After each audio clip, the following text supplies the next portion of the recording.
Support for WPR comes from St. John's on the Lake, a life plan community overlooking Lake Michigan. Apartments available in independent living, assisted living, and skilled care. More at stjohnsmilw.org.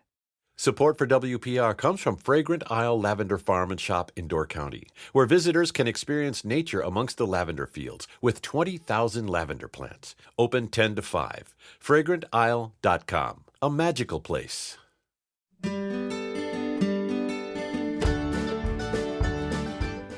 Thanks so much for joining us here today on WPR News. Larry Mealer here. We're starting the show today by talking with you about aquaponics. It's a way to dramatically increase crop production with a fraction of the water you need for traditional farming. You don't need chemical fertilizers or pesticides, but you do need live fish and live plants to make it work. And we have a working aquaponics system in a greenhouse on the UW-Madison campus. And we'll talk about aquaponics in general and about that greenhouse with our guest, Johanna Oosterwijk. Johanna is manager of the D.C. Smith Greenhouse in the UW-Madison Department of Plant and Agroecosystem Sciences. She's been at the greenhouse for a long time now, 18 years, my goodness. And it's hard to believe it's been that long. But you can join in with your questions as we move along today, as we talk about aquaponics. Hope you'll join in. Give a call at 800-642-1234, 1-800-642-1234, or email to talk@wpr.org. That's talk@wpr.org. Johanna Oosterwijk, welcome. Good to have you back. Good to be here, Larry. It's always a pleasure to join you on your show. Let's talk, aquaponics has been around a long time, hasn't it? It really has. I mean, the modern way that we think about it, combined with controlled environment agriculture, is probably 20 to 30 years old. But you can certainly find examples of folks growing crops fertilized by fish, way back as long as we've been doing agriculture, especially when you think about wet agriculture, like, say, Yeah. rice paddies. Yeah. China was big on it millennia back, and I know that even the Aztecs, I read somewhere, had an aquaponics system. So it's amazing system and pretty gaining in popularity, is it not? It certainly is. So, as folks are looking for alternative ways to grow crops, systems that can be close to consumers.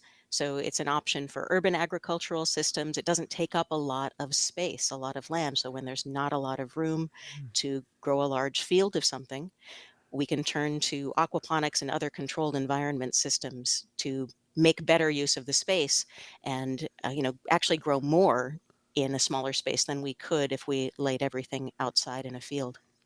Yeah, right about that. Well, you're the manager of the D.C. Smith Greenhouse on the UW-Madison campus. It's a cool spot on campus. Tell us about the greenhouse. Well, thanks. I love the greenhouse. I've been here almost 20 years, as you said. And it is the teaching greenhouse for the College of Agriculture. So if you come to campus, there are actually a lot of greenhouses. This one focuses on instruction primarily for undergraduates, though we do see some graduate work as well. And that's what our aquaponics system is for. It's integrated into the teaching that instructors in the College of Agriculture do, one of which I am. I teach classes in greenhouse cultivation. So we use the aquaponics system there. We also host classes for other classes in the Department of Plant and Agroecosystem Sciences, but the greenhouse is for the entire college. So we have classes for the plant pathology department and for entomology, for forest products. That's pretty And cool. yeah, and we also welcome the public. So we have some outreach events. We offer tours for community groups, school kids. And I will say we're going to have a public event on May 3rd when, if folks are interested, they can come and check out our aquaponics system. So that's a Saturday. We're not usually open on Saturdays, Yeah. but that event will be 10 to 1 Saturday, May 3rd. You can stop by the campus and see the greenhouses, but also the Allen Gardens and the Energy Institute and library will be open as well. Yeah, that should be a cool day for sure. Well, let's talk about the aquaponics system. What's the size and scale of the one you have at the greenhouse? We have a very modest scale system. It's still large for us. It fills up half of a greenhouse. So, I mean, the footprint is 200 square feet, which is a lot for our small rooms. It's half the growing space that we have there. You can have a very small tabletop system all the way up to a, full size multi greenhouse system. You see them at all different scales. This system works well for our classes. It's not a huge commitment in space, though it does take up half of one of our rooms, as I said. And we can grow, 20 to 40 fish in a 100-gallon tank, along with 2 tanks of hydroponically grown vegetables. Each of those tanks is about, um, let's see, 24 square feet each. So we have about 50 square feet of growing space plus a 100-gallon tank for the fish. How do the fish and talk about how the fish and the plants support each other? So the synergy of aquaponics is that you're getting extra work out of a system. So where you have a single system with hydroponics, you would be growing plants in water culture and adding probably a synthetic fertilizer, but you'd have fertilizer as an input. In aquaculture, where you're growing fish farming, you have your tanks of fish, but you also need to have some filtration system to get rid of the fish waste. The really great thing about aquaponics is that you blend these two together and you get some savings. You get the cost savings of fertilizer because the fish waste becomes the fertilizer for the plants. So you're using that waste product, and the plants become the filtration system for the fish. So it's less expensive than growing an individual aquaculture system and an individual hydroponics system. You bring them together and you have that synergy where they work together, using the fertilizer for the fish and the fish as the filtration system for the plants. Yeah, it's pretty cool. Which fish and plants are grown there through aquaponics? Well, we chose the we chose the easy beginner level. I have lots of experience in greenhouses, but I don't even have a fish tank at home. So I came to this from the hydroponics, growing plants in controlled environments aspect. So I wanted the easy care version of fish, and we chose tilapia. There's a reason they are the most common fish in aquaponic systems. They're a popular food fish, and they're quite tolerant of a wide range of conditions. So as growers and fish caretakers, we're learning about this new, livestock. I guess you could call it a school. Um, we wanted to make sure that we, kept things right for them. But the tilapia can tolerate a wide range of water temperatures, water quality. So that made it a little bit easier for us rather than trying to have to target specific requirements for maybe a harder to raise crop of fish like perch or trout Or or salmon walleye? or walleye. Yeah. So I, we chose the easiest fish, though. Some folks also suggested goldfish because then you also have that decorative aspect, and some folks would do an aquaponic system where instead of a food fish, you could grow an ornamental fish and possibly sell those off to um, pet stores hmm as a source of income as well. With the teaching aspect of it, are you trying to just raise awareness among the students? Well, certainly you're teaching them the whole operation, but what's the hope there? The hope is to be able to teach some sustainability values. They've been used not just by the greenhouse growing classes, but they've also been an example for engineering classes. We have a professor on campus who looks at life cycle analysis. So she's an engineering professor, Andrea Hicks, who actually helped us get started and looks at inputs, outputs, and efficiency of systems. So that's another aspect of how they can be used for teaching. For my classes, I certainly want to teach about the cultivation aspects, keeping the fish healthy, keeping the plants healthy. Primarily, that's been blended into our water quality classes, because water quality is not only important Mm. for the health of the fish, it's also important for the health of the plants, and their requirements aren't always exactly the same. I mentioned temperature. The tilapia can accept a wide range of temperatures, though generally they like warmer temperatures. So I've been trying to grow crops that like a little bit warmer temperatures too. Yeah, I And was going in to the ask. greenhouse, it gets Yeah. warmer. Yeah, it gets warmer there for sure. And the plants, so what are you growing?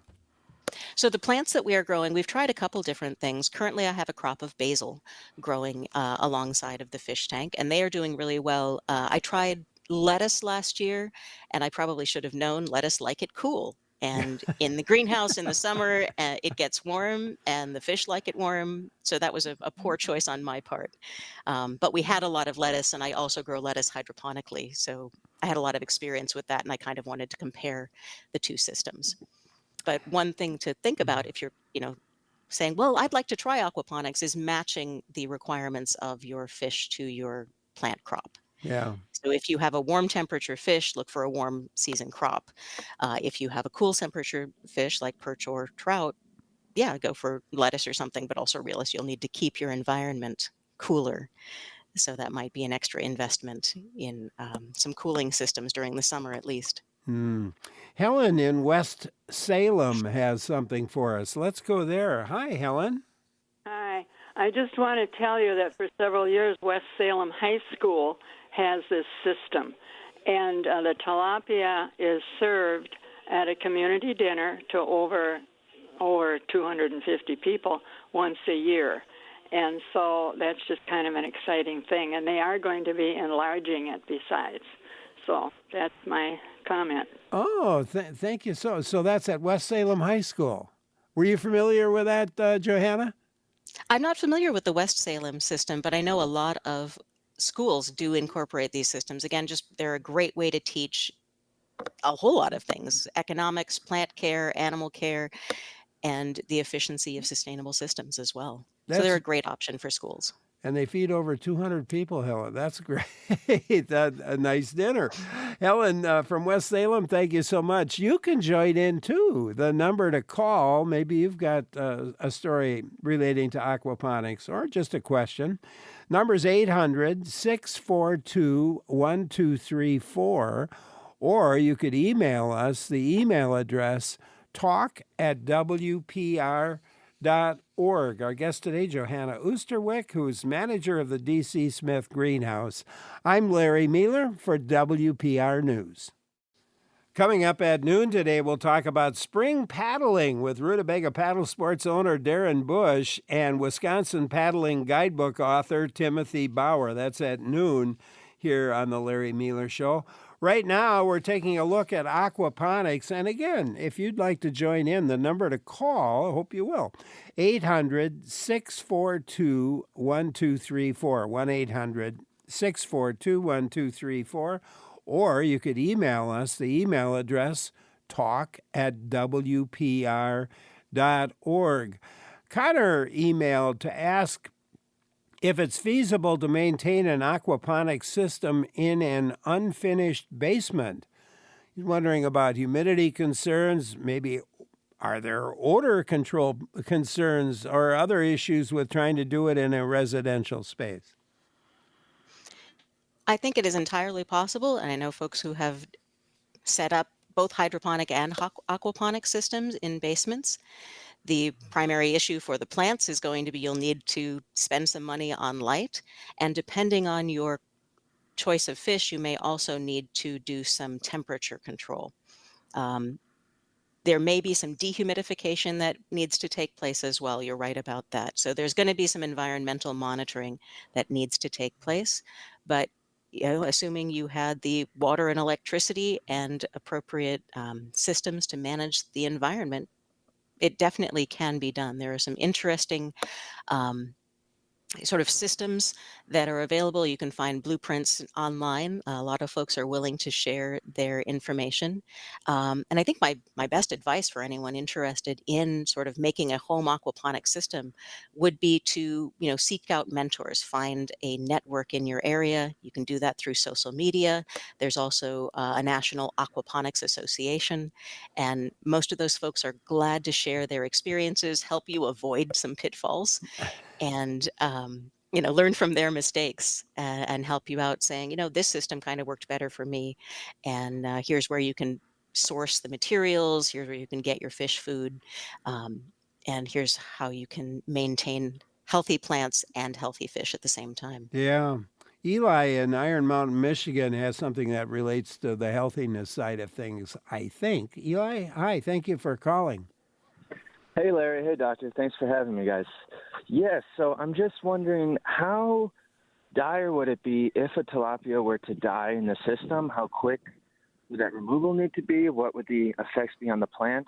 And also, is there any kind of mating system to keep the tilapia in perpetuity?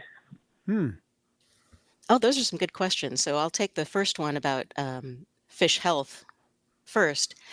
So you certainly want to be monitoring your system at least daily.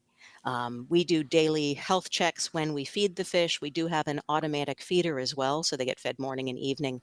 But I would say that you certainly want to be aware of the health of your fish and not let anything linger in that system for more than a day.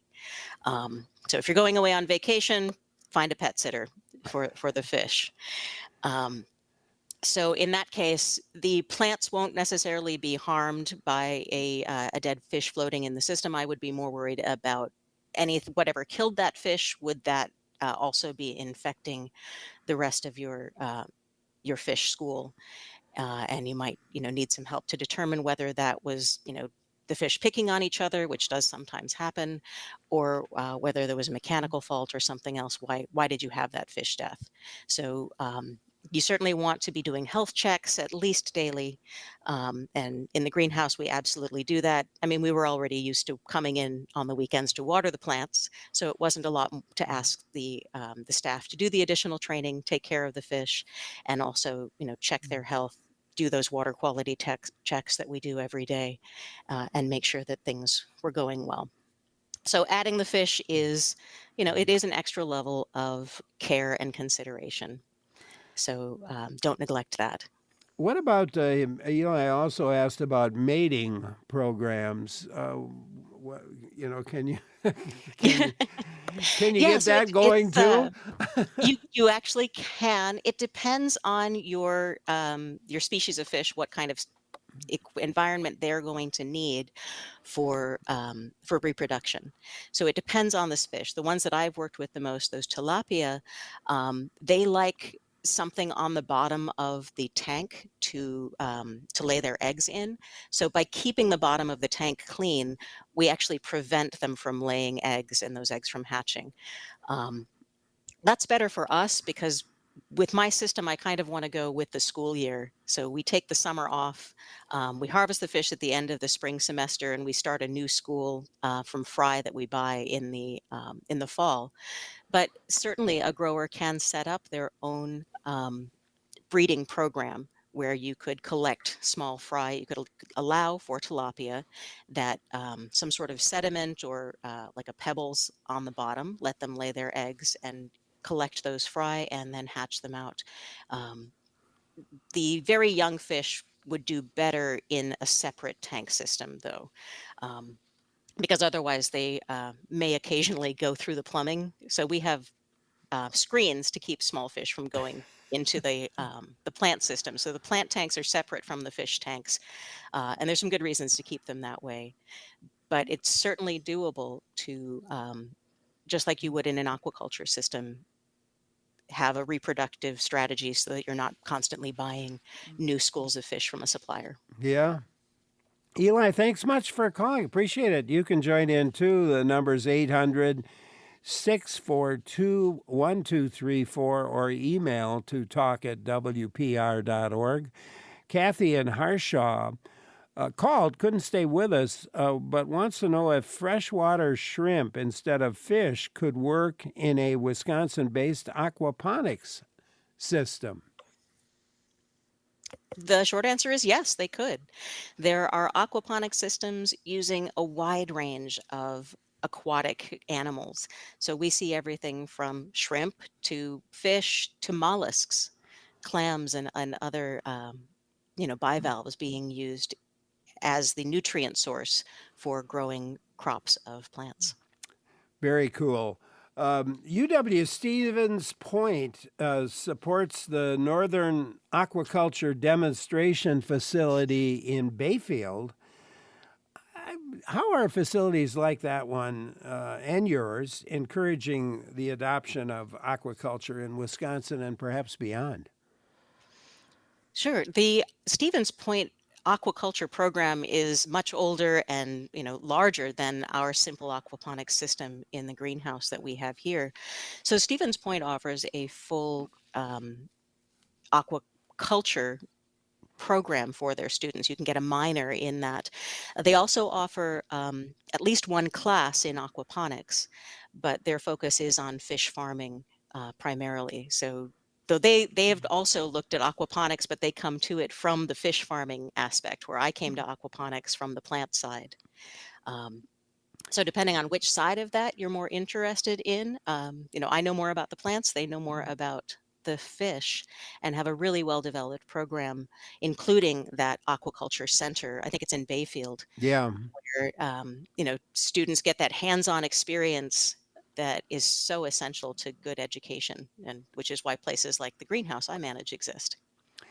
I know they happen to be doing some research on walleye. And of course, walleye are the most popular fish in Wisconsin. If you can figure out a way to grow them aquaponically, it would be wonderful. I think the problem that they have, well, like anybody has who's working with it, is that walleye require a period of cold water temperatures during winter for gonad development. And we don't know yet what exact temperature, or what duration of that temperature they need to have in order to. But it would be really nice if we could raise walleye aquaponically. I think, anyway, it'd be sure worth the try. And so I hope they have some success down the road with that. Vern in Boyd, Wisconsin, your turn. Hi, Vern. Oh, good morning. Thanks for letting me on. Like I say, in Milwaukee, back in the 50s, used to have greenhouses down there. They used the waste steam and that from the power plants. But up here instead, they got corn to alcohol, and they generate huge amounts of CO2, 250 tons a day, plus steam. You got everything you need to make a couple acres, maybe even 3 acres of greenhouses. And it's at scale. Vern, thanks for calling. Comment, Johanna? Yeah, using waste sources of heat is a great way to reduce the cost of your greenhouse facility. And then if you have an aquaponics system in the greenhouse, then that's a further cost reduction. Yeah, there are certainly examples, even in Wisconsin, where we use waste heat. There's a cogeneration plant for the University of Wisconsin Whitewater, and a greenhouse attached to that using the excess heat that goes along with that power and hot water generation plant. So if you can find a waste product, that's sort of that's a key tenet of aquaponics, is using a waste product as an input in a different system. So yeah, if there was a way to heat a greenhouse with steam off of corn silage, that'd be interesting. I might follow up with some of the other plant science or PAS faculty, since we have a lot of research going on into corn and other grains here in the department. Yeah, very cool. Thanks again for that comment. Jeff emailed to say that wild salmon have pink flesh naturally, but most farm salmon have coloring added to their food to give that color. What's the difference, or what's missing? What's used, and maybe what's used to create that color? If you're familiar. Oh, no, that's a question about the fish, which is less up my alley. But yeah, I have heard that, and they basically add food sources that have that right coloring. I think it comes down to the same thing that happens with flamingos in zoos. They have to feed them the right food sources. Flamingos would naturally feed on shrimp, and then they pick up that pink coloration in their feathers. Same thing with salmon. It comes down to what are you feeding them, and does that have the raw materials that they need to build up those pink colors? Yeah. But I don't know what exactly the feed is that salmon need. Let's talk about ammonia for a minute. A byproduct of fish waste is ammonia, which high concentrations, of course, can be toxic to fish. How's the ammonia converted into a form of nitrogen that benefits the fish, Oh, that's a great or question, and benefits the is plants? it is essential to what makes aquaponics work. So if you have a fish farm, your primary waste is that ammonia, which is nitrogen and hydrogen. It's just a molecule that it's in our own waste too, as well as in fish waste. Plants need nitrogen. It's the mineral that they use the most of. So it's a great way to take that waste product from the fish and have the plants use it. However, plants don't really love ammonia. They want the nitrogen, but that ammonia plus hydrogen molecule is tough for them to absorb. So you can't see them, but there is a third set of organisms in an aquaponic system. We see the fish, we see the plants, but in between them, there's another essential organism. There's a set of bacteria that are converting the ammonia nitrogen into nitrite and then nitrate nitrogen. So there's some reactions going on at the molecular level, and they're basically shepherded along by these bacteria. So you have the bacteria in the system that remove the hydrogens from the ammonia molecule and slap on some oxygens, and that makes it into nitrite, which is nitrogen and two oxygens. Plants really love nitrate, though, which is nitrogen and three oxygens. So there's another bacteria in the system that adds another oxygen to it, and then it's in a form that is not toxic to fish, which the ammonia is, but the plants love to take up. So if you just stick the plants and the fish together, it's not going to work really well. You're still going to get overwhelming amounts of ammonia in the system because the plants really don't love ammonia. But with the bacteria there in the middle, they convert the ammonia into that nitrate, which is actually the primary form of nitrogen in most fertilizers. If you buy lawn fertilizer and you look at the guaranteed analysis, it's going to say nitrate nitrogen. And that's what the plants want. So the plants are obvious, the fish are obvious, but in the middle, there's this invisible microorganism Now, do you that have to is go out and doing the transformation. do you have to go out and buy these bacteria, or do they appear naturally or normally, or? They are naturally occurring all over in the environment. You can certainly buy inoculants that will jumpstart your system, or you can wait for them to build up. These bacteria are not harmful to humans, but they are all around in our environment doing that chemical reaction, breaking down ammonia into nitrite and nitrate. In an aquaponic system, we actually create an environment that's hospitable to them, so to encourage them to thrive and to grow on this abundant ammonia source. So one issue with aquaponic systems can be that when you first start them up, you get these ammonia spikes because your bacteria numbers aren't high enough, and that takes time. You can certainly purchase a inoculant to help jumpstart that, or you can give them the time and wait to allow them to naturally develop and build up. But early on in an aquaponic systems, I mentioned water testing. That water testing is essential. We test for ammonia, we test for nitrate and nitrite levels so that we can watch as the bacteria jump in and start doing their job. In a well-developed system, you'll see almost no ammonia in the water. Very early on, you'll see a lot of ammonia in the water because you don't have enough bacteria to deal with the fish waste. So in a thriving aquaponic system, even though you have a huge number of fish, you'll see very little ammonia because you have those bacteria that are converting it into the nitrate that the plants will absorb.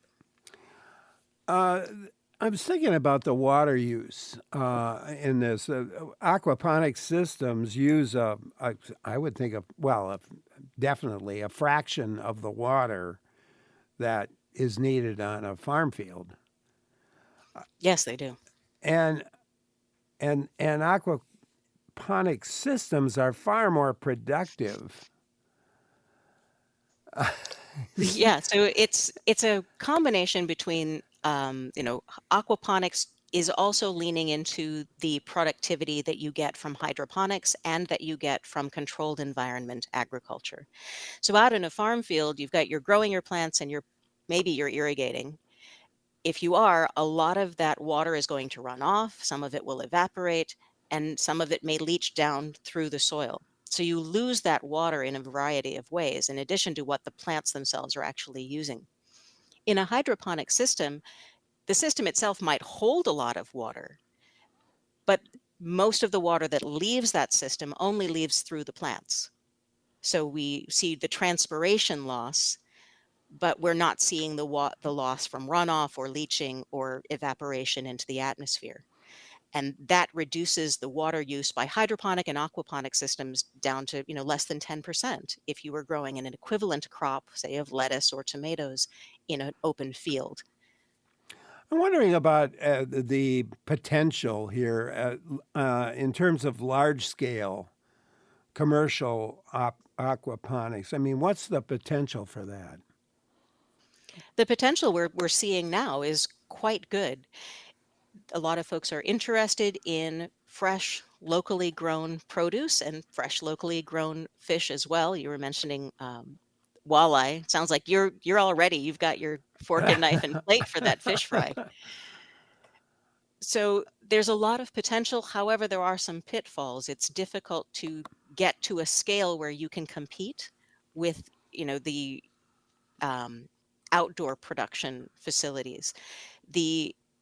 An aquaponic system is still a huge investment. Now, an aquaponic system can produce an equivalent amount of fish and an equivalent amount of crops for, you know, less than two separate systems would, but you have a whole lot of infrastructure when you're getting started and a lot of costs and inputs in addition to the money you're saving on fertilization and filtration for the water quality.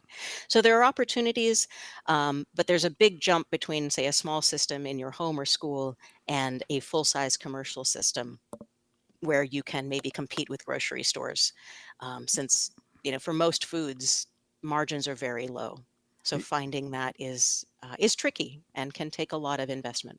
Yeah, that's why walleye would be good because I think walleye is kind of a high value product. Yeah, that's part of the trick is finding a high value product or a niche market where you can compete. So maybe selling at farmers markets to customers who will pay you that premium for fresh local produce or fish fillets. So it's still going to be more expensive than either wild caught salmon or outdoor cultivated aquaculture salmon or other fish. You're going to have more inputs in an aquaponic system. So you also need to find a market that will pay you that premium price. Well, at the home gardener level, let's take it there. How much technical knowledge or know-how do you need to set up an aquaponic system? You can do it with some very simple systems and materials. Like I said, I would if I was starting, and when I did start, I reached out to people who already had systems, who knew what they were doing. So finding a network of folks to give you advice is really, in my mind, essential and helps prevent some of the easy errors. But it's certainly within the grasp of anyone who is interested as a gardener or as an aquarium enthusiast. So neither of these things is unattainable. But it is a new set of skills, and it's always beneficial to get advice and find good resources. As I understand it, there are three main aquaponics systems. There's this medium based, I think it's called, there's a nutrient film and raft system. And how do you choose the right system for you? Oh, that's a good question. So, yes, so there are three basic systems that we see in most aquaponic systems. And if I were choosing one, I would think about, what sort of systems and environment do I already have?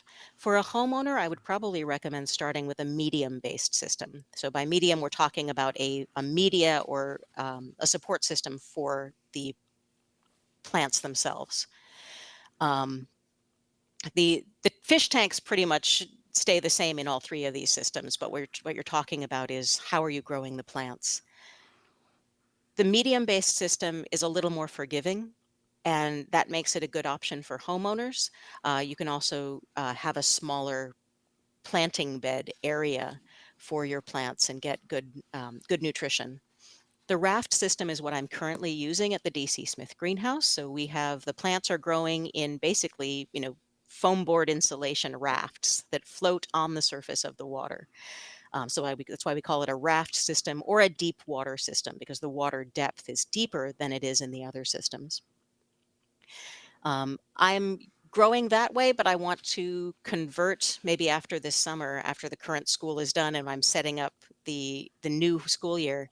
I'm going to try a medium system next fall. So instead of having deep water with rafts floating on the top, I'm going to fill our water tanks, they're about a foot deep, with a type of medium called uh,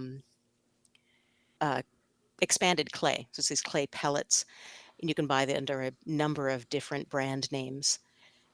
But that's a media. So the plant roots, instead of floating on the water, grow in that, and that media holds the nutrition. So I'm going to try a media system, and that's probably the one that I think is most attainable for homeowners. After that, a raft system is fairly simple. The NFT system, which is nutrient film technique, is probably, a higher technical level. It has a very thin film of water. You're constantly having the water flow, and there's not much of a buffer. So if your pump breaks down, your plant roots get dry really fast. So the buffering in that system isn't as good, say, as in the raft, where they still have water even if your electricity goes out, Yeah. or in the media system, where again you still have water. The nutrient film technique is more reliant on a constant supply of power to move the water around. So under that media system, basically, how big a tank would you need, and how much media, to actually grow the plants, and enough for your home use? Certainly. So for a home system, I'm glad you specified that, because it's really going to depend on what you're doing. For a home system, you could get away with, say, a 40 or 60 gallon fish tank, and that would supply, say, a 2 foot by 4 foot or a 2 foot by 6 foot system with plants in it that would provide the nitrogen that many plants would need. It's going to depend a little bit on what kind of plants you are growing. Leafy greens like basil that I'm growing, or lettuces, are going to grow faster and need fewer nutrients than, say, a fruiting vegetable like a tomato or a cucumber. In general, I recommend leafy green crops because the turnover is faster. So the crop only takes, say, 4 to 6 weeks to grow, and Yeah. then you're ready to harvest, rather than tomatoes where you plant them and then you don't get your first harvest for 2 months. For all the people who are chomping at the bit to get their tomato plants in the ground, wait a little while longer. We might still get frost here in southern Wisconsin, and certainly in northern Wisconsin we'll see it. So wait. And yeah, again, you won't get your first tomatoes till the end of July. But you could get some lettuce pretty quick. But you can get some lettuce pretty quick.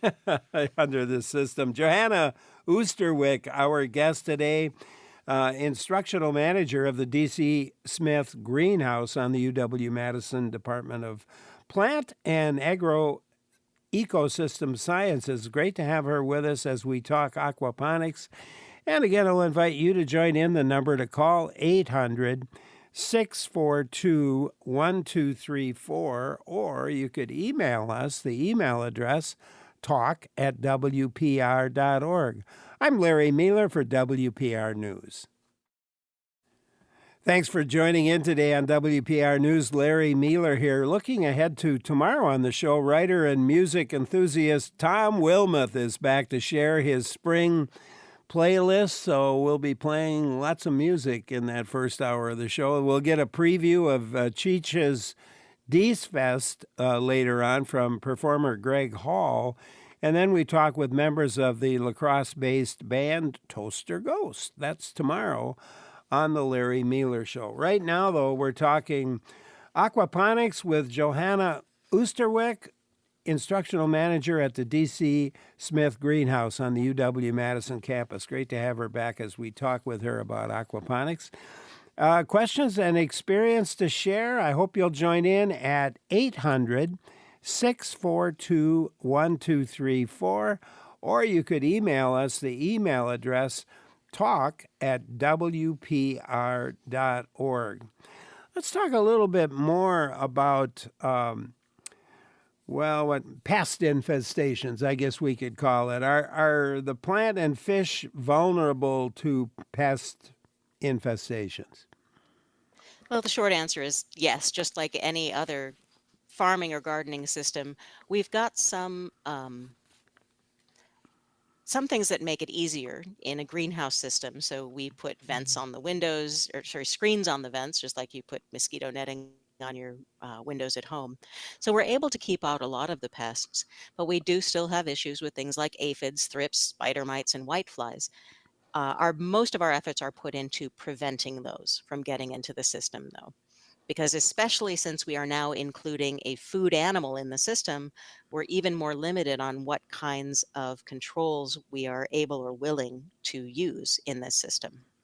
So rather than using chemical pesticides, I'm emphasizing the use of biological controls in this system, because we've got the plants that are a food, and we also have the fish, which are another organism and are often susceptible to those chemical pesticides that we might want to spray on things like aphids. They might also harm our fish.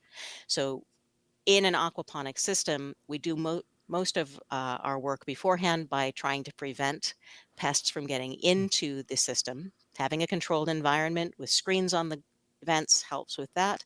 And then when we do run into a pest outbreak, we're going to emphasize biological controls like parasitic wasps to control aphids, or fungal pathogens that will kill thrips or spider mites. For spider mites, we also have predatory mites that can be used to control those. So we try to avoid the use of pesticides in aquaponic systems, because we're doing food crops, and those folks who are willing to give you a premium for your fresh local produce are probably also very interested in what inputs you use. So being able to say we are, chemical pesticide free, we are using a natural fertilizer instead of a synthetic fertilizer, helps to get people be willing to, give us the return on that if, we're growing as a commercial concern. And on the fish side, I imagine there are some things that could attack fish as well. There are also some diseases that we have to be concerned of and look for. The same things that would attack your fish in an aquarium or fish tank. So we can hopefully prevent those by, again, paying attention to water quality, making sure that you have the temperature and the pH level that is healthy for your fish, and also being careful about the source of the fish that we buy in. So when I buy new fish, I get them from a fish producer who does tests, checks, makes sure that I'm not bringing in any diseases with the fish that I have. Harvesting fish from the wild would be really, it'd be dangerous in the way that bringing a plant in from outside, you could be bringing in pests or diseases that you then have to deal with. There's also the issue with food safety. So a wet environment is a great place for well, bacteria that we want, those bacteria Mm-hmm. that convert ammonia into nitrate, we want to have those around. But there are a lot of other bacteria that can cause food safety issues. So keeping things clean, doing tests to make sure that you don't have those bad bacteria, using a safe water source. So if you have a well, making sure that it gets tested, you're going to test it before you want to drink that water yourself. And you want to test that water to make sure that there are no contaminants or pathogens for your fish and for your plants. If you have a surface water source or if you're collecting rainwater, you want to test and care for that to make sure that your fish, your plants are healthy, and that anyone eating your crop or your produce are also going to stay safe and healthy. Yeah, for sure. Well, a lot of people have been wondering about the upfront costs for a system at the sort of the home gardener level, let's put it.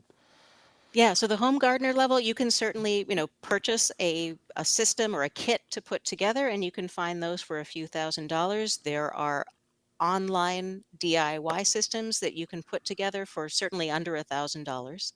A system like the one that we have in the DC Smith greenhouse, it's a larger system, and it was purchased by a company that makes those kits for mid-size groups. They're for schools, and they sell them for several $1,000s.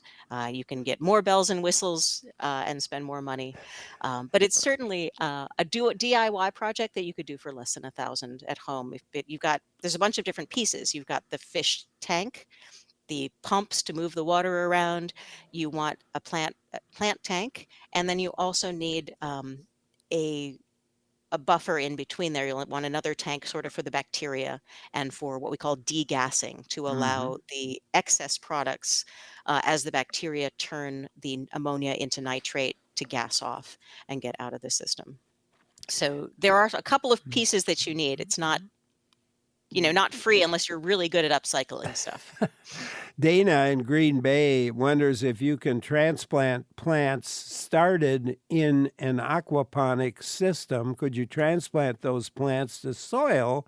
Dana said they started peppers in a small countertop aquaponic system, but is looking to get them to grow bigger. Again, short answer, yes, you could. It would depend. They'll need a little bit of extra care. So plants that are growing, say, in a deep water culture system where they're growing with their roots trailing in the water, those water roots have a different morphology to them than roots that plants grow in soil. So they're more delicate and fragile. So you will, uh, I wouldn't put them directly outside in the heat of the sun, for example. I would plant them into, say, a pot where you can monitor the water and make sure that you're caring for them. They don't get too hot, too exposed to wind. Um, so they'll kind of need a hardening period, is what we call that. Just like the plants that you buy in the greenhouse might struggle when you take them outside, you do want to do kind of a buffer and let them toughen up before you put them out into the harsh world in full sun and windy situations. So the roots are going to need to toughen up just like the leaves and the stems of the plant would as well. If you are currently like growing it in some sort of a media or a potting mix, that's going to be an easier transition than if they are growing completely in water, like with a deep water culture system. A plant that had been grown in a media system would be easier to transplant and more agreeable to that stress. And somebody has mentioned you can use mason jars for a countertop aquaponic system as well. So you could probably get down pretty inexpensively. Potentially, yeah. So I would be concerned. You could certainly do hydroponics that way. Um, I would be concerned about the fish and the fish getting enough oxygen. So Yeah. I mentioned water pumps in an aquaponic system. We also have air pumps because the fish need to breathe. The plants also need to breathe. Their roots need oxygen. And turning all of that ammonia into nitrate takes a lot of oxygen. You swap out the hydrogens for oxygen. You got to give them air. Um, so I would say possibly, but um, They'd have I to would be be, worried about the fish being able to breathe in a yeah. mason jar. And Yeah. you'd have to have a pretty big mason jar, depending on what kind of fish you had. Oh, On that note, Johanna, it's a pleasure talking with you. I appreciate it very much. We learned a lot about aquaponics, and we'll have you back and do this again. Thank you so much. Thanks for inviting me, Larry. Great to see you. Great to see you. Johanna Oosterwyk, instructional manager of the D.C. Smith Greenhouse on the UW-Madison Department of Plant and Agro-System Sciences, our guest today. Fun having her and fun learning a bit about aquaponics and whether or not you can do it or want to do it. We're going to stay in the water a bit, but we're going to take a look at canoeing and kayaking on it instead of maybe growing plants on it. That coming up next. I'm Larry Mealer for WPR News.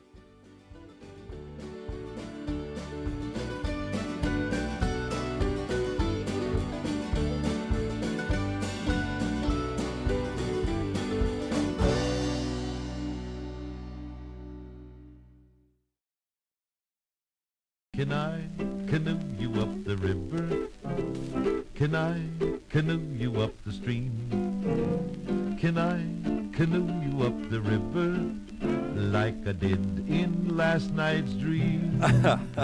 A little music to get us started here as we talk canoeing and kayaking. You know, in December and January and February, it's pretty tough to canoe and kayak here in Wisconsin, unless you want to do it on top of ice most of the time.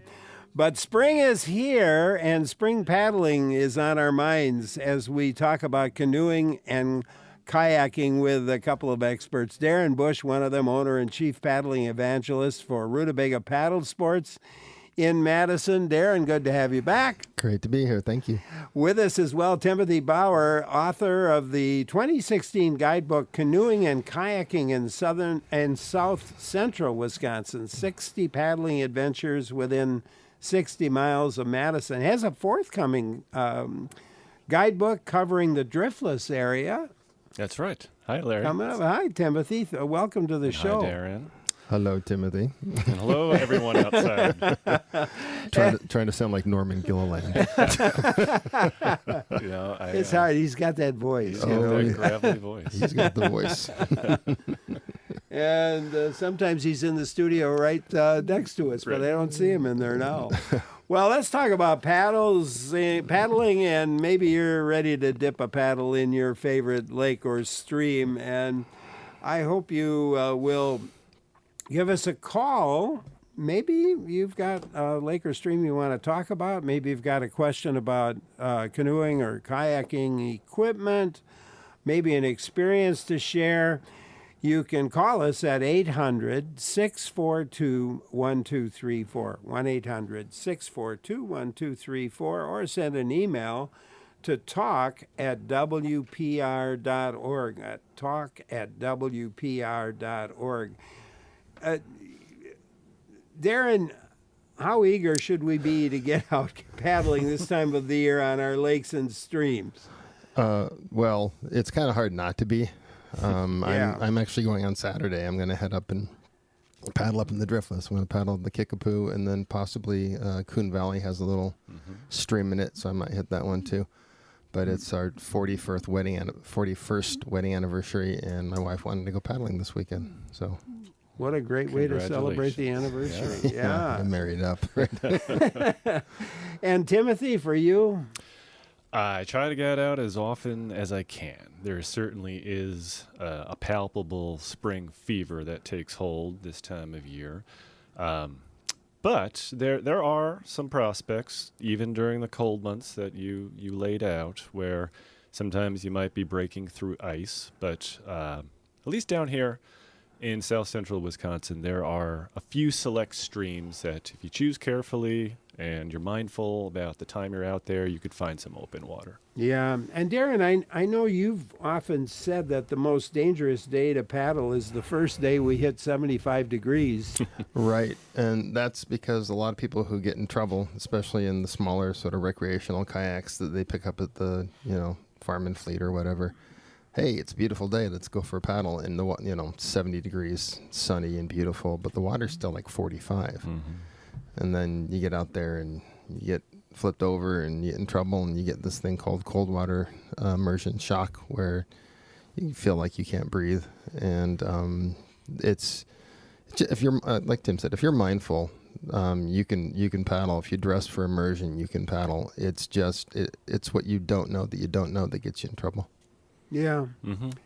You need to be dressed properly, and you need to be wearing a flotation device. Let's call it a life vest. Life vest, personal flotation device, whatever you call it. Were they ever jackets? Life jackets? Yeah, I mean they're often still called that, but I've yet to see one with sleeves. No, they were. There was that sportsman company years ago they called it the float coat, and it looked like a regular jacket, but it was a PFD, and mostly for duck hunters and such. Wow. But yeah, I've never heard of anybody. Very few people get in trouble when they have a life jacket on. There's just a death up by the Dells, where a fishing boat turned over, and they didn't have life jackets on. They were right there, ready for them to grab. But in that situation, you don't really have the situational awareness to grab it and put it on, because you're dealing with 40-degree water. Yeah. And it was really high, too. Yeah, it was all that turbulence below the dam kicks up very aerated water that is, you really can't manage your way through it. It's different because of all the oxygen. Ugh. Yeah. Let's be careful out there, right? Tim, many paddling guidebooks older than yours say the ideal time to paddle is mid-April to early June. Is that advice still valid, do you think? That's a good question. Those guidebooks certainly had the right intention, and it was relevant at the time, usually referring to whitewater rivers, or at least rivers with a steep enough gradient that you're going to frequent class 2, 3, 4 rapids. So big waves. And all that water volume plus the gradient doesn't stay around for a long time. So they would map out on the calendar kind of like between mid-March or April to about like Memorial Day or so, when the ice finally melted and the snow melt. And you still have that for some rivers up north. Sometimes northern Wisconsin and southern Wisconsin feel like two distinctly different states. Down here, the last 2 winters, we have had very little snow. Last year, we had snow on the ground for about 2 weeks, and then it was gone. And this year, we had like 5 or 7 inches for a few days, and that's about it. So we don't have snow melt. We have these periodic, episodic, intense thunderstorms that can bring 2 to 4 inches of rain, in a 24-hour period. And so you have these sudden flashes of our rivers down here. But if you give them enough time, sometimes as little as 2 or 3 days, they come right back down. It's just you don't want to be on it right then and there. Yeah. Yeah, the Kickapoo, I'm watching water levels up there right now, because you want it to be between like 200 and 300 cubic feet per second. That's kind of the level. Above that, it gets kind of muddy and pushy.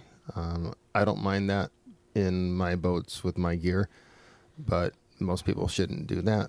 And then down below 100, 125, you start just to scrape the bottom all the time. So each river has its own little window, and Tim's guidebooks actually have that window in them, so it's super useful. And I know last week, I think it was the Black and the Yellow rivers in Jackson and Wood counties were reported at flood stage. Yeah. Yep. You don't want to be out there then. Still that way now, I think. And again, they'll come down. The Black itself is one of my favorite rivers, so I keep my own little attention and vigil to it. And it's already half the volume it was 48 hours ago. So they do come down about as quickly as they do go up. But there's still that window of time you want to stay off of it. One of my favorites is the Grant, which is down south of Lancaster and runs into the Mississippi at Potosi. I call it like the baby Kickapoo. It's got some similar bluffs, but I don't see anybody on it. But it drains 800 square miles, which sounds like a lot, but it's not, right? So they'll get a thunderstorm, and it'll pop up 6 feet, and then it'll go right back down again within 12, 13 hours. So if you paddle these little rivers and look up into the trees and the fences, you'll see corn stalks and stuff bent around these fences. And it's like, well, how did they get up there? I said, well, they did in about 2 hours and then down again. So the smaller the drainage area, the more likely you are to see large fluctuations when they get hit. And for knowing that, what's the best way?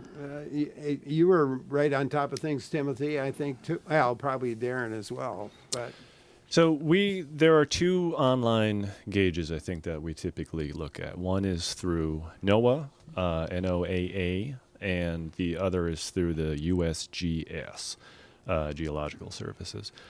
Each shows you a map. So there's a Wisconsin version for both of those websites. You could also look up neighboring states, etc. And for the USGS site, the state is kind of punctuated with colored dots, and each dot represents a gauge on a certain river. Unfortunately, we don't have gauges for every single stream in Wisconsin. Sure. That'd be a lot of dots.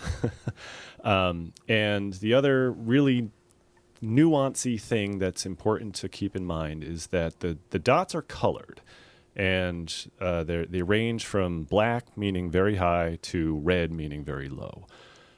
Green is usually like the median color. Green does not 25 to 75% of normal, something like that. Right. So the dots don't necessarily mean like too high or too low or just right. It's not a Goldilocks thing. The colors indicate what the historical average is for that time of year. So the day you're looking at it, if we looked it up today, April 23rd, you'd see a lot of blue and black dots because it's spring and that's normal for the rivers to be high. It doesn't mean, again, that they're too high. It just means that they're higher for what their average is for this time of year.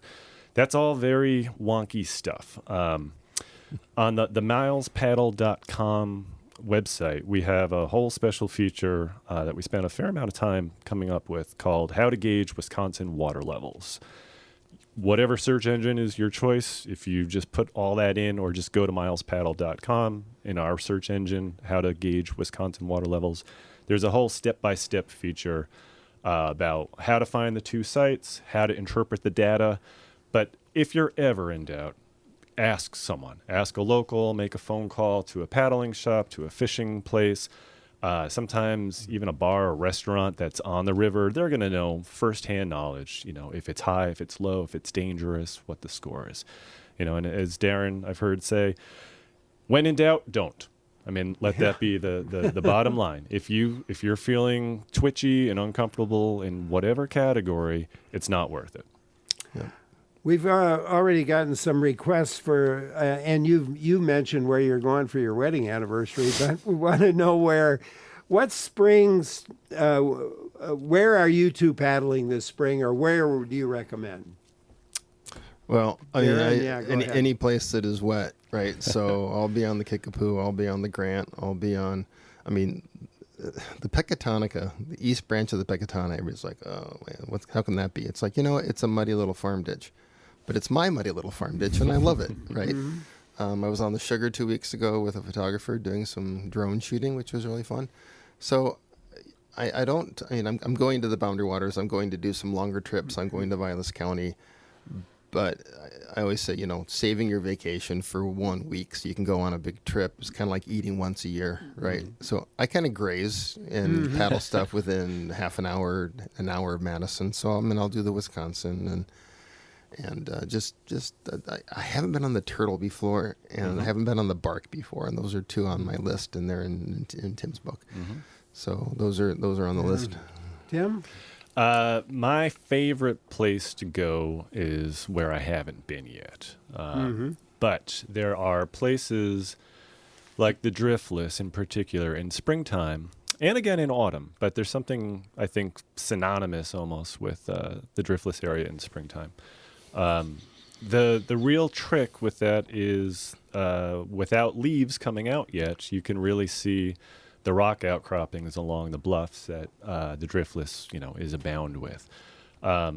It will seem kind of fickle, but there are certain streams I've been on the end of April or let's say mid-April, and then return to 3 weeks later, and it's a night and day difference. As soon as that wall of leafy green comes out, it's like, the bluffs are there, but it's as though they've just all been camouflaged or, been hidden behind the curtains. So there is a sweet little ephemeral window in springtime that I really holds dear for me for the driftless area. But again, there's that call of whitewater, in the northern half of the state when things really open up before they get drought ridden and too shallow and scrapey, which could start as early as June. This weekend is Pesh Fest on the Peshtigo River up north, which is probably the largest whitewater gathering in Wisconsin. And it's the perfect time to do it. But I like to use the word ephemeral because one of the things I love about the Kickapoo this time of year is you can see all the spring ephemerals that are blooming along the shore because the trees haven't filled up yet in the understory. And Tim's going to help me. What's the name of that creek that runs in the Kickapoo just above Bridge 10? Give me a second. Yeah, this always works well for radio. yeah, take your time. I forgot. The water should be up enough for me to paddle that. Yeah, it's spring fed, so I think you should It's just south of Wildcat. Yeah, no, I know exactly where it is. It's right by the ice cave. I'm just blanking on it now because we're on the radio. Me too.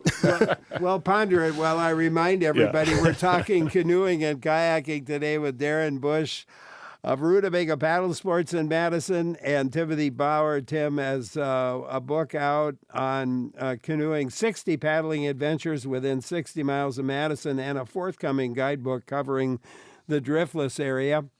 And you can join in at 800-642-1234, or you could email us to talk@WPR.org. That's talk@WPR.org. Is it Billings Creek? I just looked it up. well done, yes. Thank you. I'm Larry Mealer for WPR News.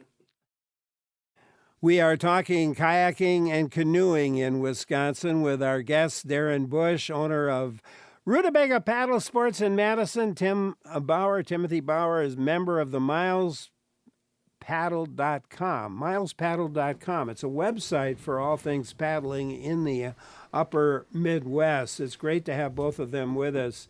And again, you can join in at 800-642-1234 or email to talk@WPR.org. Now, I had another question about summer rivers. Which Wisconsin rivers and streams do you consider safe to paddle in the summer, maybe as opposed to spring? A lot of the big rivers are just too burly, have too much water volume, too muddy and tree debris in the springtime. So those would be rivers like the Wisconsin, to some degree, the lower Wisconsin, the lower Black, the lower Chippewa, the lower Wolf. By summertime, they've kind of plateaued again, with the exception of high sudden rainfall. They should be pretty good. And a lot of those, like the lower Black, Chippewa, Wisconsin, they're spectacular sandbar camping prospects. You have your choice of hundreds of islands. You feel like you're doing a back country trip, except that everything you could fit in a canoe, up to your cooler and camp chairs and grill if you're so inclined. So it's like having the best of car camping with a primitive feel to it. So those are some of my favorite places to go in the summertime. Yeah. What about you, Darren? Pretty much the same. I do love the lower Wisconsin, especially during the weeks, not on the weekends, because oftentimes I'll work on the weekend and then take Tuesday. And I've paddled Wisconsin in the summertime from Spring Green down to Lone Rock or Muscadet, and not seen a single other person on Tuesday or Wednesday. You go on the Saturday and it's going to be busy. But I love people. I don't like persons so much. So when I go paddling, I'm trying to usually be alone or with a small group. And the best way to do that is to paddle off work time. Rex in Madison has a question. Let's go there. Hi, Rex. Okay. First of all, I just wanted to say hello to Darren, and I think he knows me, Rex. How long ago did you work for me? It's 15 years, something like that. I think it's almost 30, maybe. Holy cow! But yeah. And I also wanted to thank Tim for his book, and especially on the subject of bicycle shuttles. Oh. And I do a lot of that, and I think that it's an excellent way to go. Get two forms of exercise. You can plant your bicycle one place and your car another place, and hop in your boat. As far as a stream that seems to be good for it, that I do maybe once a week almost, is some part of the Sugar River. Almost the whole way from Verona to Broadhead. You can do that sort of thing, and sometimes be on the state bike trail. Right. And Broadhead down to the Illinois border actually is gorgeous. It goes through, it's not Avon Bottoms, is it? Avon Bottoms? Yeah, Avon Bottoms. See, that I know. I don't know Billings Creek, but I know. But it's a wildlife sanctuary. I don't know if it's a refuge or not, but it's certainly full. Right now, it's great. It's full of birds, and you can see them because there's no leaves. Yeah. Right. Rex, thank you for calling. Appreciate your call. So bicycle shuttles, it's a great way to do it. Well, Tim's book has the best and fastest and ways to do a bike shuttle with the traffic counts being low. In fact, I'm sure that bike shuttle is not something people are familiar with. So, Tim, explain what a bike shuttle is. Way to tee that up. So I often paddle alone because I try to go to different places, especially if I'm doing some sort of research or recon on for a guidebook. I don't necessarily want to subject a beloved friend or my partner to something that I myself don't know. So I often paddle by myself. When you're paddling a river, you go in only one direction. And unless you've lost a bet, you're not going to paddle back upstream to where you started. So you have to get back to your starting point. You could arrange a shuttle, maybe, depending on the area of the state you're in and if there is a livery service, but often there isn't, or I'm too frugal to do that. So I drop off a bike, and depending on the direction you're coming from, maybe you do the shuttle first, maybe you do it afterward. But the gist of it essentially is not only are you exercising your legs after sitting in a boat and using your core and your arms for the last few hours, it's nice to stretch out your legs. You also see the landscape from a completely different vantage point, because when you're sitting in a boat and you're on, let's say, a river, the banks are all higher than you, typically, especially if you're in a hillier area. But when you're on the roads, whether that's driving road, county road, or even a bike trail, you could be as much as 20 feet higher up than the water you were just on only an hour ago. And I always find it kind of a neat before and after of seeing the landscape from two different perspectives. That's a really cool it's point. The only downside of it, if you're in the driftless, is I did a bike shuttle on the Grant one time, and I didn't realize that it was straight up and straight down and straight up and straight down. And, but yeah, what I usually do is I'll drop my gear off at the top of the where I put it in, stick it under a bridge or whatever. I've never had anybody take anything. Usually, drive to the end, drop my truck, ride my bike back to the canoe, lock it up, paddle down to my car, and pick my bike up on the way home. Works quite well.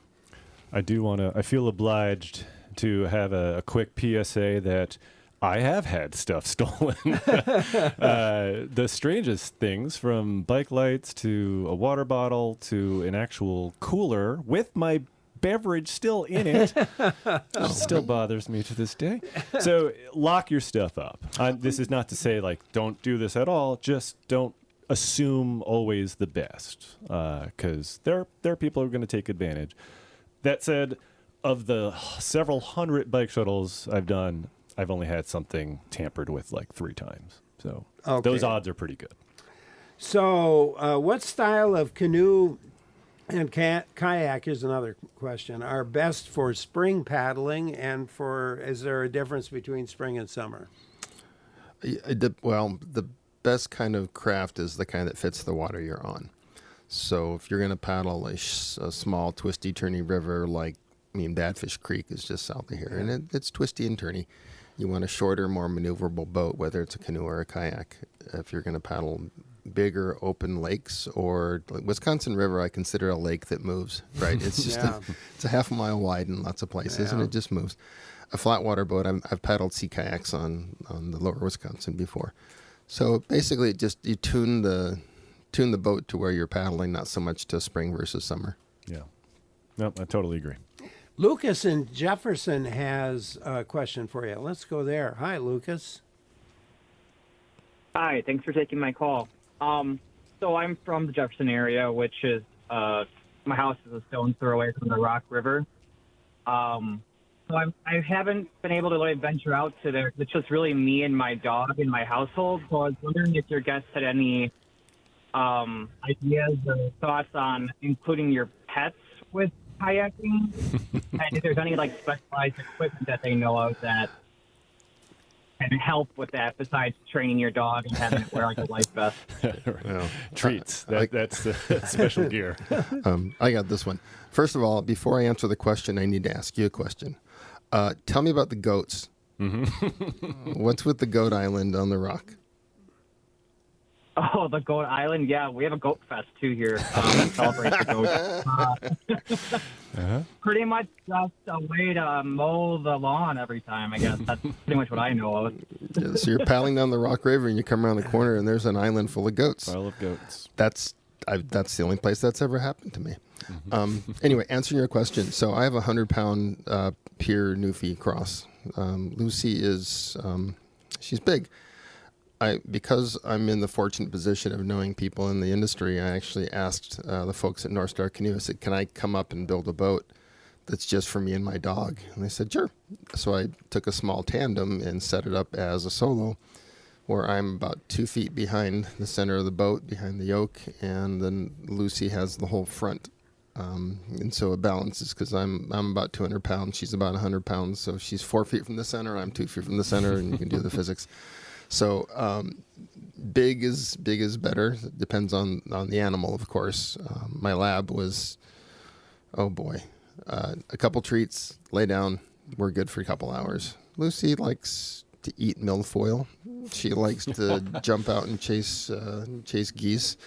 But I just love paddling with my pooch. So yeah, a bigger, stabler, a little bit more space. If you try and cram them into a small cockpit, it's not going to go well for anybody.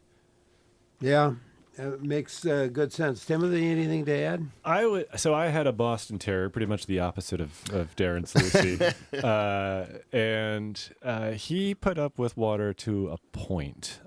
He also put up with reality to a point.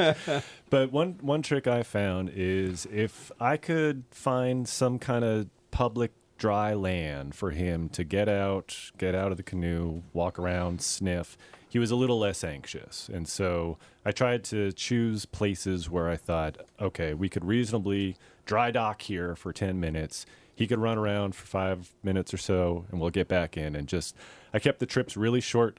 I also did mostly lake paddling to avoid the shuttling logistics. I mean, that'll be different if you have 2 vehicles and it's not just you and your pooch. But if it is just the 2 of you, you might want to make sure you're paddling somewhere where you don't have a point A to point B type of trip.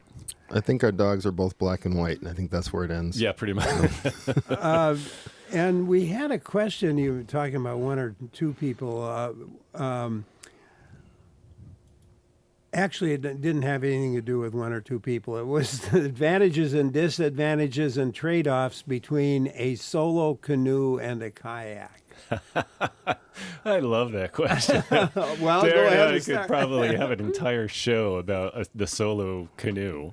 I want to tee this off for you. I personally love a solo canoe because it's more comfortable for me. I can sit, I can kneel, I could stretch. I don't feel like I'm just more or less trapped in a which I sometimes do in a kayak. If I have to get in and out of the boat a lot because I'm on a river that no one paddles, and there's a lot of deadfall, it's really easy to get in and out of a canoe. Granted, it's a lot of boat sometimes, and sometimes you don't want to have that much surface area getting stuck on, when there's down trees or whatnot. But I personally find that physically or physiologically, it fits me better, and it kind of just fits my temperament, my personality better. Yeah. Darren? Yeah, what he said. I own a dozen canoes, and 6 of them are solos. So, and that's not counting kayaks, but I don't know how many boats I have. I just have a bunch of boats. It's always a little bit fluid, but I love paddling solo canoes. And an example of what Tim was talking about is like on the Sugar River. You've got banks that are sometimes 3-4 feet higher than the water level. And if you come around the corner and there's a log down, you can maneuver around much easier in a canoe and kind of jump up and grab a handful of grass and haul yourself out. Whereas if you're in a kayak, you've got to figure out how to find a spot that's set up for you to get out of it. It doesn't mean there's not a place for kayaks. It just means for a lot of the water around here, a solo canoe is just a great tool. The other thing is you can use a kayak paddle to paddle a solo canoe. There's no rules against doing that. And so a lot of the canoes that we are selling more and more of are called pack canoes, which is basically a canoe you sit on the bottom of and paddle with a kayak paddle, kind of like a kayak without the top on, right? But it's easier to get in and out. A lot of folks with mobility issues, knees, ankles, hips, whatever, find it much easier to get in and out of a pack boat than in and out of a kayak. Makes sense. I want to go to the driftless area a bit again. It's come up now quite, Let's always go to the driftless area. I think you've talked about what you kind of love about the area, but there is a history that you can sense with your eyes, your ears, your nose. It has, a very distinctly different look than anywhere else in the state. I used to live in southern New England, so when I first saw the driftless, I thought, yeah, this is very much like western Massachusetts, the rolling hills. I like topography. I like that it's really, really old. We don't need to dive into the weeds here, but the driftless area in southwestern Wisconsin is at least 2.5 million years old. It missed all the raising and landscaping, let's call it, of glaciation. And because of that, those river systems are ancient. They're intact. You get a sense of that really up close and personal. The rock formations that line the driftless area are from, an ancient ocean estimated to be almost 500 million years old. And so when Darren is talking about paddling down the Kickapoo River, you can literally touch, rock that's 500 million years old. And it's sedimentary, it's fissured like a cake. It's just really pretty, especially this time of year. Everything is just coming into bud and burgeoning. The rivers are clean and singing. It's before, the driftless area is also surrounded by a lot of farms. And a lot of farms mean runoff from the soil, occasionally manure spills, it happens. That will tincture the water. But in springtime, it's still really pristine and clean. And you missed the zero. They're actually, the river system is between 300 and 350 million years old. Yeah. It is arguably the oldest river system in the U.S., in North America. There's some dispute about the upper Missouri. But other than that, it is, it's old. And one of the things I like about the bluffs is the plants that grow on it, because it's a lot of spring water that infuses itself through that sandstone. And if you just paddle up to it and stick your nose against it and breathe, it's a sensory experience. Sure. I always do that one. So, are you kissing that wall? I said, no, I'm just breathing in 300 million year old stone and plant. As one does. As one does. What's going to be in your new book? Oh boy, gosh. Well, I hope we can talk about that, next year or so when it comes out. But I wanted to treat the entire driftless area in one contained singular book. And so there's a little bit of controversy about whether we should even use the word driftless for neighboring states, Iowa and Minnesota. But to me, you still call that driftless because it wasn't affected by the glaciers of the last ice age. Were they glaciated a couple of million years ago? Yes. Does it look like the corresponding sides in southwestern Wisconsin and northwestern Illinois? Yes. So to me, it's all driftless. There are about 30-ish rivers. I spent a lot of time thinking about what to include and what not to include. But there's everything from tricky trout streams that will have enough water to paddle for only about 24 hours and that are only about 20 feet wide, to, rivers that are about 500 feet wide and will almost always have enough water. Really slow rivers, fast rivers with class 1, 2 rapids, and everything in between. Tom in Madison has a question. Let's go there. Hi, Tom. Good afternoon to all of you. Thanks for this excellent program. My wife and I do our fair share of paddling. We do the Neenah Creek, we do Fox, we do crawfish, stuff kind of around that Columbus, Marquette, Columbia County area for the most part. But we do stray. But we have noticed that as our experience has grown with every mile, our capabilities have changed because of our age. And we shifted from a really fast Winona that we had to a little bit wider boat and a little bit more stable, and that kind of had to do with us, and I'm just wondering if there's anything as we age and prosthetic knees and hips and stuff come in to play for many of us. Is there one that's better than the other, or it's all personal comfort and such, but yeah, we love it. And again, we realize that our balance isn't what it used to be. So we switched. Last one off the water wins. So yeah, I used to race canoes, and then my race partner went away to medical school, and I'm like, I don't want to break another one in, because it's a fairly intimate thing. You get a rhythm with your race partner. And then I'm like, I don't like going fast anymore. I mean, I'm 63. I'm very happy to just go a little bit slower. And with rivers, it doesn't matter anyway, right? You've got now a mile or 2 mile an hour current to push you along. But yeah, I have boats that are a little bit less stable than some. I don't call them unstable. I call them a little tender. You have to be a little more careful with them. But I don't paddle them on the sugar in the winter. I'll take my more stable boats and paddle those. So the best boat is the one that gets wet the most. So you've done a good thing by switching to something that gives you a little bit more stability and comfort. Yeah, and Tom, and I think you're just being sensible and honest with, where you and, your partner are at. You still go to the rivers. You know how they're going to be.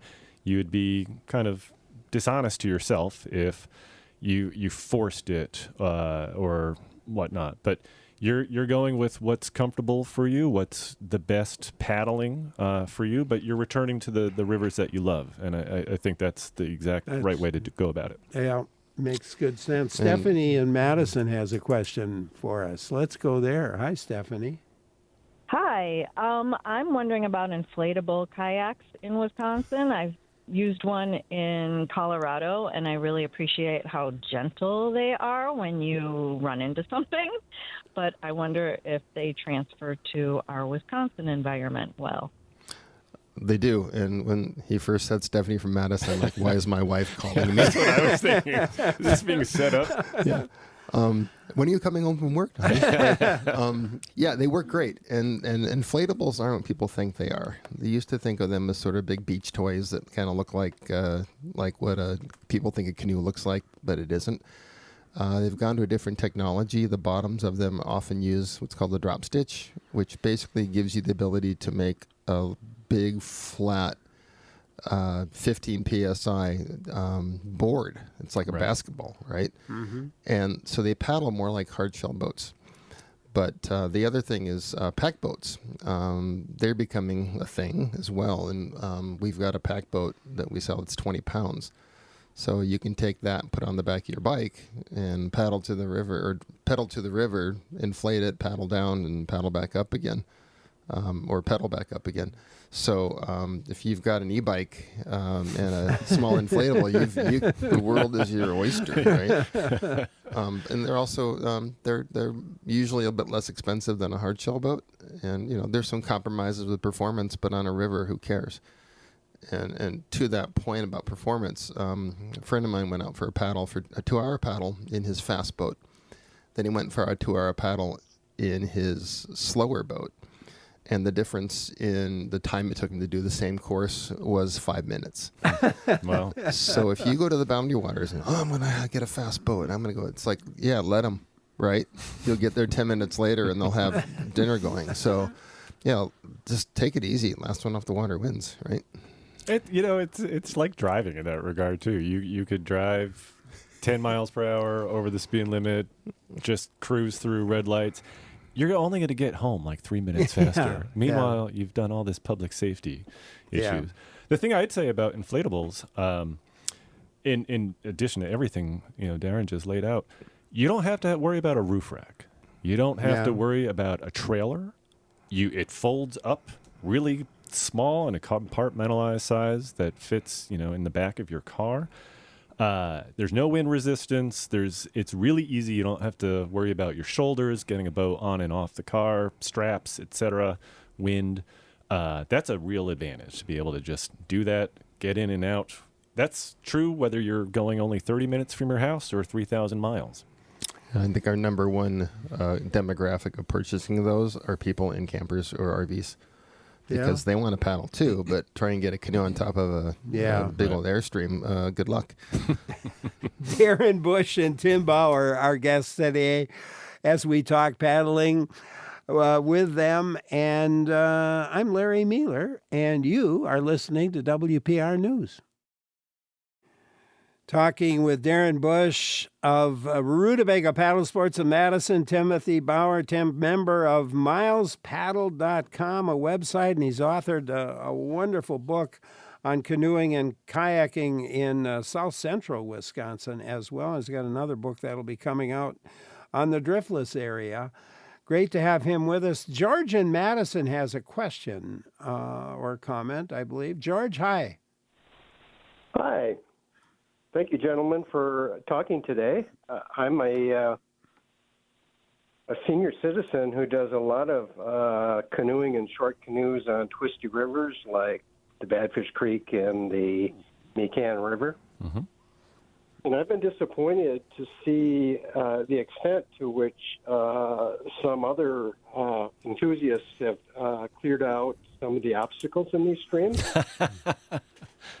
Yeah. Is there some kind of ethic or guidance on the extent to which people should do that?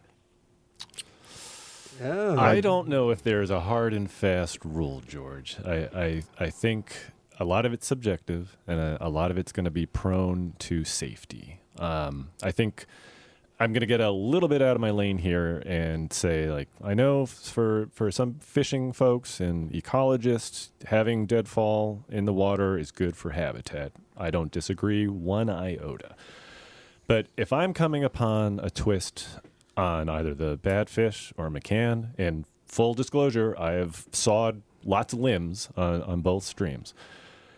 I do so only with a minimalist approach to allow the narrowest passage that will be safe for paddlers, because I know someone's going to be behind me, either literally, part of me that day, or the next day, the next week, the next month. And I care more, frankly, about a recreational paddler and their safety by snapping off or cutting off one or two limbs. I keep everything else intact, but that I'm guilty of that, and I frankly will stand by that, because I've seen too many people get stuck in trees and go through total panic attacks, rightfully so, and have not been back inside a boat because of that.